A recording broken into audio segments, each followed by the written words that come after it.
Hey everyone, welcome back. Ready to dive into a massive turning point in history with us. Today, it's the fall of the Soviet Union. Huge topic. It really is. Yeah. And we've got some sources lined up that go way beyond the typical textbook stuff we're talking about, the impact on music, movies, even, believe it or not, a certain philosophical hedgehog. Yeah, it's one of those moments where you just can't separate the history from how it made people feel. All that freedom, all that uncertainty, it really had this ripple effect. Totally. But before we get to the hedgehog, maybe we should take a step back. For those who maybe haven't spent as much time thinking about this, what was life actually like behind the Iron Curtain? I mean, everyone's heard the phrase, but it's more than just a cool name, right? Oh, absolutely. It was Churchill, actually, who first used it back in '46. He was describing this stark division in Europe, East versus West, communism versus capitalism. Crossing certain borders back then, it really was like entering a whole different world. Right, not exactly a free exchange of ideas. Yeah. But we've been digging into some sources that describe life in the Soviet Union in the 80s. And it sounds like things were, well, starting to show some cracks. Definitely. Economically, the system was really struggling. But even beyond that, imagine a society that's been so tightly controlled, so rigid, that even trying to loosen things up just a little could make the whole thing shatter. And that's kind of the backdrop when Gorbachev takes over. And this is where it gets complicated, right? Yeah. Because his reforms, glasnost, perestroika, all that, those weren't about tearing the whole system down entirely, were they? No, it was more like he was trying to make it more open, more efficient, more humane, maybe. But the thing is, it kind of backfired. I mean, it exposed just how deep the problems really ran. And suddenly, people across Eastern Europe started to think, wait, maybe there's a different way to live. They started demanding change. And then, boom, the Berlin Wall comes down in '89. Even though the Soviet Union officially dissolved a couple years later, that's the image, right? The wall coming down, this incredibly powerful symbol of a system crumbling. Oh, for sure. It's easy to focus on the politics of it all, but imagine the impact on a personal level. Imagine a whole generation suddenly able to imagine a future without the Soviet Union, without that control. It's mind-blowing. And that's what I love about the sources we've got for this deep dive. They don't just cover the history. They get into how this massive shift echoed through culture in some really unexpected ways. It was this huge outpouring, art, music, film. It was like this urgent need to process what had happened, what it all meant. One of the sources specifically mentions Goodbye Lenin.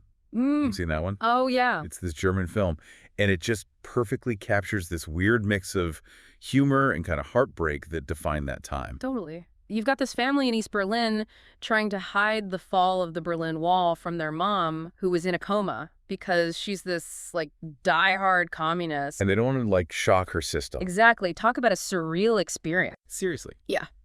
It really makes you think, what would it have been like to wake up in a completely different world? Not just politically, but, culturally, too. Totally. And it wasn't just an Eastern thing either, The collapse of the Soviet Union, it really forced the West to take a hard look at itself, too. It's like you've won the Cold War, and then suddenly you're like, wait a minute, does our sister actually work as well as we thought it did? Exactly. And the source material we looked at, it talks about how this sparked all these huge debates about capitalism. Were there flaws that we just hadn't noticed before? What does it even mean to build a democracy from scratch after decades of, authoritarianism? These weren't just academic questions either. They were defining the entire decade. And it's wild. Those debates, they're still going on today. The way we think about globalization, even the rise of certain political movements, it's all connected to this period. History is never really over, is it? Not at all.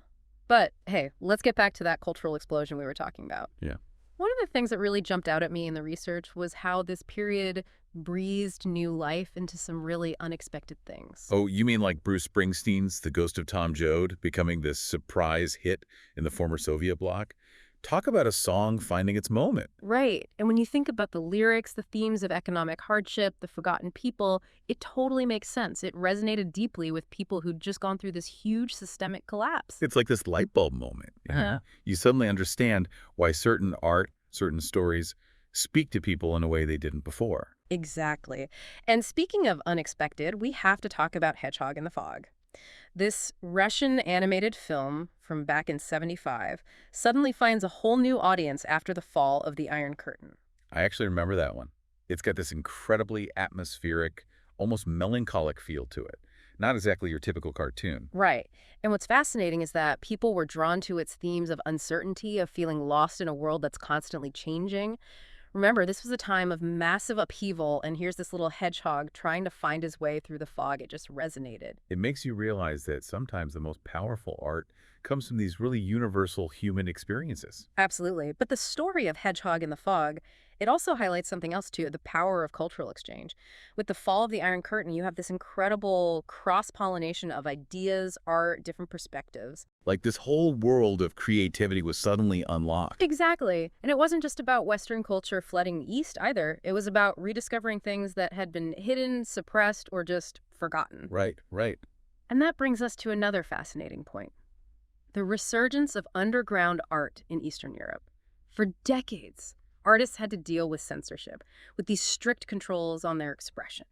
But then, with the fall of the Soviet Union, it's like these floodgates of creativity just burst open. What happened then? Did art become bolder? Did it change direction? It was both, actually, and more. Imagine generations of artists who'd been holding back, forced to suppress their true voices, and suddenly they're free to express themselves without fear. Wow, that must have been incredible to see. So, what forms did this artistic outpouring take? Was it a clean break from the past, or were there still echoes of the Soviet era in the art? It was this fascinating blend of both. There was this outpouring of emotion, of raw experience, but also this incredible sense of experimentation. It was like artists were making up for lost time, exploring new forms, new styles, pushing boundaries that were unthinkable just a few years earlier. It's like this explosion of creativity you're describing was a form of liberation in itself. Absolutely. And it makes you wonder, what happens when those in power try to control the narrative? Do you really stifle creativity, or do you just kind of force it underground where it finds new forms of expression? It's a question worth thinking about, especially when we look around the world today. I mean, think about the role of art, of expression, in times of social and political change. It's huge. It's essential. It's how we process our experiences, how we make sense of the world around us, how we connect with other people who are going through the same things. And the fall of the Iron Curtain is such a powerful example of that. This wasn't just about politics and borders changing. It was about something deeper.